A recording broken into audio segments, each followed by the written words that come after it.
ख्वाजा सरा हमारे माशरे का वो पिसा हुआ तबका जो मर्दों में जाए तो भी उन्हें हकारत से देखा जाता है। कोई तफरीह का सामान समझता है तो कोई इस्तेमाल की चीज।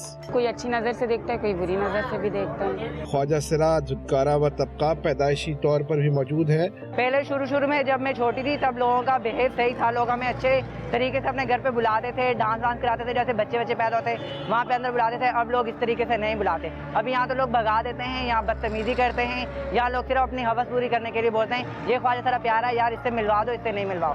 बस लोगों का अब यही नजरिया रह गया ख्वाजा सरा के बारे में। और कुछ जानबूझकर ख्वाजा सरा का रूप धार बैठे हैं। वो ख्वाजा सरा नहीं है, वो सिर्फ से आए हुए कमाने के लिए यहाँ पे कमाते हैं और चोरियाँ डकैतियाँ करवाते हैं। मतलब लड़कों की जेबें काट लेते हैं, पैसे जेबों से निकाल लेते हैं वो लोग, तो मतलब वो कमाने के लिए ही आए हुए हैं। लेकिन ख्वाजा सराओं में जो लोग बुनियादी हुकूक की बात करते हैं वो इन ठुकराए हुए बेबस लोगों से भत्ता वसूली कर रहे हैं। यही अगर फंक्शन पे जाओ तो वापसी में पुलिस वाले तंग करते हैं, उनको पैसे दो। अगर कोई इंसान हमें लिफ्ट भी दे दे तो लिफ्ट वाले को भी ये बोलते हैं कि यार तुम इसके साथ गलत काम करने के लिए लेके जा रहे हो उसको। एक ख्वाजा सरा अपनी दिन भर की कमाई का 70% गुरु को देता है। जो कमाते हैं गुरु ही ले लेते हैं। अगर आपने फंक्शन किया है 1000 रुपए में से 700 गुरु रखेगा और 300 जो आप उसके शागिर्द होंगे ना, जिनको हम चेले कहते हैं, वो उनमें बांटेगा। 303 बंदे तो 100 रुपए आएंगे और गुरु 700 रुपए लेके खुश होकर बैठ जाएगा। हम वो सारे पैसे गुरु को देते हैं, उसमें से चौथा हिस्सा हमें मिलता है। गुरु के बगैर इजाजत कोई ख्वाजा सरा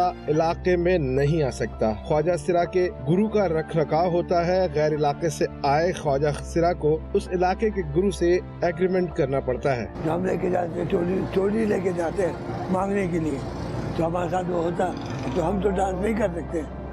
हम डांस नहीं करते, तो नए नए बच्चों को जो नए नए बिगड़े हुए हैं वो हमारे साथ हैं, उसको ले जाकर डांस कराते हैं। जिन घरों में ख्वाजा सरा की पैदाइश होती है ये अपने घरानों के लिए बाइसे शर्म बनने की वजह से घरों को छोड़कर किसी गुरु की सरबराही में भीख मांगते हैं। मामा ने चाहा नहीं करो ये काम, ये करो, मतलब चीज़ की शॉप भी खोल के दी तो तुम ये कर लो, तो लेकिन नहीं होता। नाचे बगैर हमें सुकून नहीं मिलता। ऐसे कभी कोई डांस प्रोग्राम पे बुला लेता तो चले जाते हैं, नहीं तो यही दुकानें मांग लेते हैं। इस तरह गुजारा हो रहा है। पिछले चंद सालों में ख्वाजा सराओं को बाकायदा शनाख्ती कार्ड जारी किए गए, कुछ को नौकरियां भी दी गईं।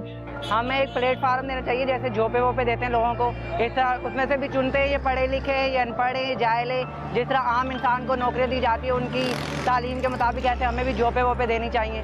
लेकिन बेशतर अब भी भीख मांगने, जिस्म फरोशी करने और वारदातें करने पर मजबूर है। मतलब हम मांगने जाते तो फिर वो लोग लड़ते हैं, मारते हैं, पीटते हैं, लड़ाई फड्डे होते हैं हम लोगों के, तो इसलिए हम लोग जाते नहीं। हम लोग वैसे ज़्यादातर फंक्शन वगैरह में ही रहते हैं। फंक्शन नहीं आता तो फिर गलियों में जाते हैं रोज़ी करने के लिए, गेट बजाते हैं। हुकूमती इक़दामात और समाजी तंजीमों की काविशों के बगैर इस पिसे हुए तबके को माशरे में वक़ार दिलाना नामुमकिन है।